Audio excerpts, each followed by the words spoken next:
So the Rounding Some Corners article that I read was replace Columbus Day with Game Day. So let's go back in time. So in 1492, Columbus sailed the ocean blue, but he did not land in the United States. However, in our country today, we still celebrate Columbus Day for finding the United States. No, he landed in that, below the United States, in that little strip of islands.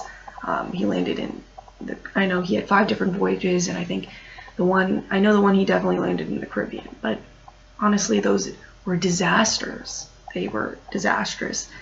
These Spanish people came in, basically said, hey, I'm going to colonize this.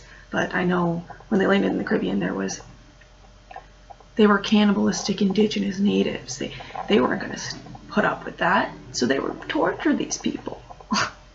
So, however, we still celebrate a day for them.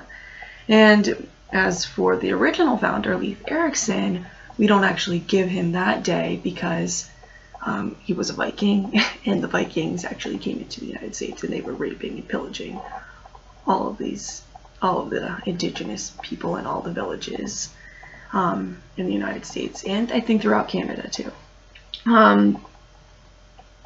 But there is something that we could do that I think would be better for our culture, which would be a game day, since our culture is so, we're so invested in games, whether it be sports or video games or, drinking games, whatever.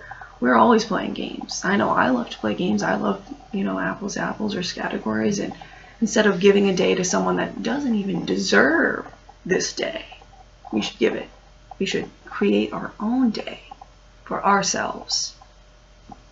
Yeah. Hashtag Rounding Some Corners, hashtag RSC.